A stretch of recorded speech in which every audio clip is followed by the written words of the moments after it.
So when you do these certain actions, you're deemed charismatic. That means you have to learn how to do these actions to become more charismatic in your everyday life or to that attractive girl that you want to talk to. People who have higher charisma leave a positive feeling in people, which is pretty good when you talk to that attractive girl. So what skills can you learn and develop to increase your talking game? The first skill is confidence. You have to exude confidence. People will feel awkward when you aren't confident in yourself. So how do you become confident?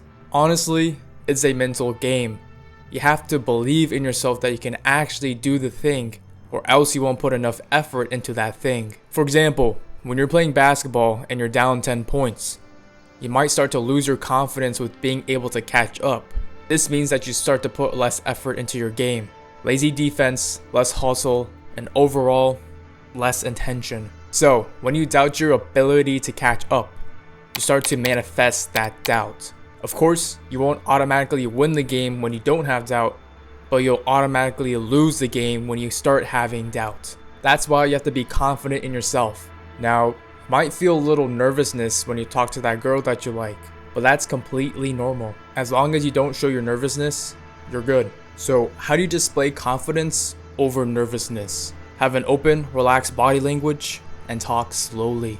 When your body language is open, the other person feels more open to talk to you. But when you have your arms crossed or your hands in your pocket, they feel like you're closed off, which makes them nervous and yourself look nervous. And when you're nervous, they'll feel that nervousness and be nervous. Basically, people like to mimic energy levels. They will less likely be open or trustworthy towards you if you look closed off. So, open up. Use your hands to talk, or when you go up to them, shake their hand. With an open body language, you have to speak with confidence. That means you speak slowly with a lower tone at the end of your sentences. I know you had conversations with people who spoke really fast and they had that high-pitched tone at the end of their sentence.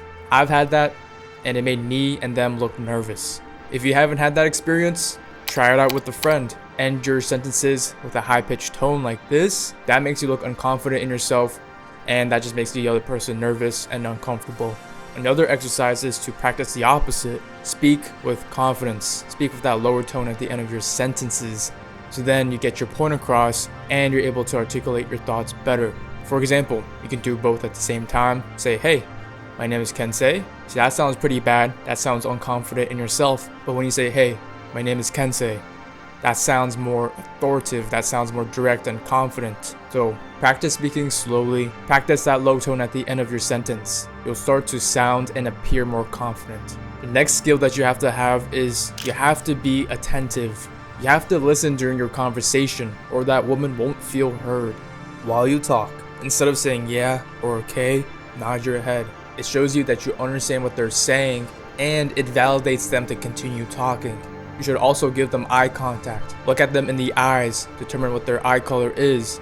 You don't necessarily have to stare at them, but at least look at them while you talk. With listening, you have to ask follow-up questions. If you're unsure about something in the conversation, ask that one word with a question mark.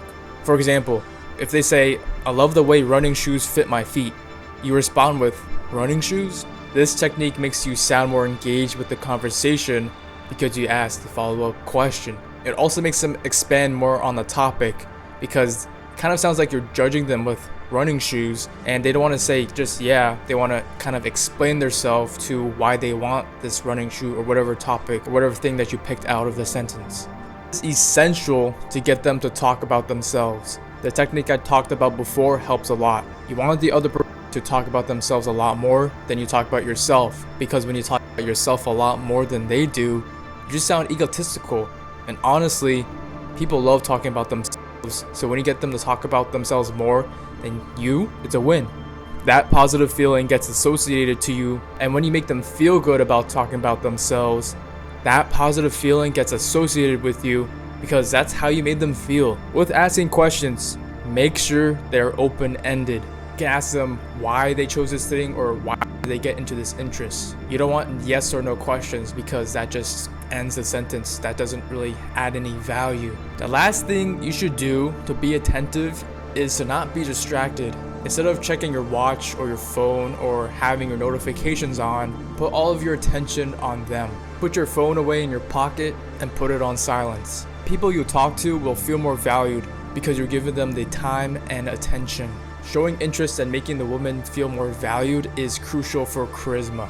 The third skill that you need to learn is you have to show enthusiasm. When you approach that attractive woman, have a genuine smile, shake their hands, and introduce yourself. If you approach her with a smile on your face or kind of a straight poker face, that's just sad. That's just a turn off. She'll feel more closed off and more alert because you don't look welcoming at all.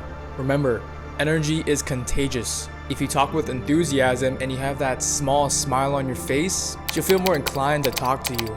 If you don't believe me, here's an example. So let's say you have a conversation with a friend and they come to you kind of all sad, they have a poker face, they kind of speak in a low tone, they don't have that much energy. You also feel that low energy yourself. You respond to them with that low energy. You're like, yeah, nice to see you, man. Take care. There isn't that much energy level. But when you meet that friend who has that high enthusiasm, who has that much energy in themselves, you respond back. You reciprocate it. You're like, hey, man, what's up? You try to match that energy because it's contagious. You honestly feel obligated to match that energy. That's why it's important to set that standard, to set that high energy and enthusiasm, to make that person feel more obligated to reach it, feel good, feel welcomed. And that's how you honestly increase your chance of getting her number. Personally, I struggle with this a lot. I naturally put on a poker face and I don't have that high energy voice or the high energy pitch in my voices.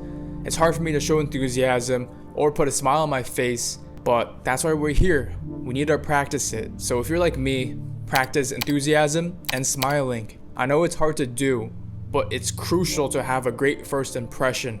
If you're struggling to do this with strangers, practice enthusiasm with your friends. Once you do that, try to practice it with random strangers. It could be a barista, some restaurant waiter or hostess, or just a random person on the street. Go up to a stranger with a smile, shake their hand, introduce yourself, and then ask where something is. You will start to change your natural behavior, which is a good thing.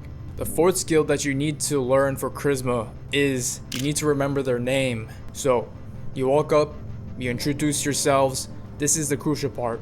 You have to remember their name. It's hard to trust or feel closer to someone without knowing their name. If you've ever been to a restaurant, you would experience both. When a waiter doesn't introduce themselves, you kind of feel distant from them. You don't know how to ask for something because you don't really have something to call them for. You don't know their name. You can say, hey, Emily, can I have this? Can I have that? It's kind of hard to get something from them because you don't know what to label them. You don't know what their name is. With this, the waiter would also feel less obligated to serve you because you don't remember their name. I've experienced this myself. The times that a guest remembered my name made me feel obligated to check up on them more, making sure they got the right utensils, water, or their plates are cleaned. The reversal is also true. Sometimes when I serve a table, they'll also tell me their name, which is honestly usually the regulars who do that. But for the tables where I remember their name and I repeat it multiple times during the service, for example, I'll say, hi Jane, what would you like? It makes them feel more connected. As a bonus, even if I make a mistake on their food order, they still tip pretty well. Please remember their name and repeat it 3 to 5 times in the conversation. Make them feel comfortable, known, and connected. The fifth skill is owning your weirdness. You might feel judged for being weird for having a certain interest. For example, if you like to collect cards, or for me, I like to run or sprint for track and field. I know a lot about it because I'm obsessed with track and field. I can just talk about it for hours. I study the sport, I know what works, I know what I can do to implement in my plan, and it's just a great way for me to talk about it. And some people might find that weird because that's pretty niche. What I'm trying to say is that you have to own your unique interests. Of course, don't lie about your interests just to avoid being yourself and being judged. Or don't lie to them because you want to please them so you can have similar interests. Lying is bad. It'll honestly be a bummer for the other person to find out that you don't actually share the same interests. For example, I had an interview a while ago and the question was, can you give me a time where you had to practice safety? Honestly, I wasn't prepared for this question and I didn't really know what to bring up.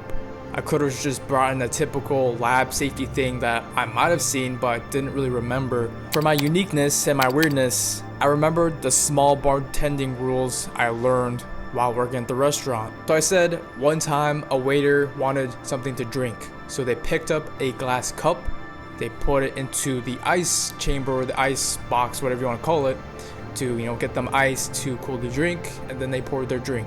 You might not know what's wrong with this, but from a bartender's perspective, when you use something like glass to scoop ice within the serving box that is used for other drinks, that poses as a safety hazard because that glass cup can break, and that's a safety risk. When I said that, the interviewee then asked me, hey, what did you say to respond to the situation? And I said that I told the waiter to just use a scooper next time, please, because using a glass cup would be a safety hazard because it can chip, and then it will be bad when we serve chipped glass with ice to customers. For my response, the interviewee was honestly surprised about it because she didn't know that you weren't supposed to do that. I could have told that stereotypical lab story where, someone probably should have worn different gloves, they should have wash glass a different way, they shouldn't have disposed certain liquids through the drains. But I thought that bartending story was unique and more interesting because it honestly applied more to me because I am a bartender. It never hurts to be authentic, especially when you talk about a topic that you love. When you show deep passion for an interest, even though it's weird but you show confidence in it, people will enjoy it. Be authentic and own your interests and hobbies, even if they may seem weird. It's better to stand out than be a boring clone. The last skill is that you need amiability. While you talk to that attractive girl, find something to relate on. Don't lie about it, of course, but try to relate on movie or TV shows, music, location, traveling destinations, hobbies, or interests. It's weird to experience, but whenever you start to relate to someone like a TV show or an interest, you start to feel a slight connection to them because it's a topic of interest. You can have a conversation about it. And this commonality adds familiarity. I'm sure you had this experience when you first met your friends. You didn't really know what they liked, but you talked about your interests or hobbies, like video games, and then you started to expand on it. You probably felt good knowing that the other person has the same interests as you because you can nerd out and talk to them about it for hours and hours. And honestly, you probably became friends because of this common interest. That's why familiarity works well, especially when you're talking to that girl. Again, don't lie about it. When I met my girlfriend, there weren't many things to relate with except for playing a sport and liking anime. With these small commonalities, that added enough trust between each other where we started to have study sessions or study dates to then which led to a dinner date. Of course, I got her number first to then, schedule that study date and then schedule that date, but we became more familiar with each other because we know what the student athlete experience is like. We were also able to list out the animes that we watched, we liked or disliked. And then later on, we found other interests that we can relate with. But anyways, try to find a topic to relate with. It adds a sense of commonality, which can be a long talking point, and familiarity since you both experienced that interest. Before I end it here, I wanted to let you know that I have a community for men who want to better their productivity, health, and relationships. If you want to be part of Journey Prove It, there is a link down below in the description where you can join now. I love you, bro. Go improve it. And if you haven't already, check out the latest video right here.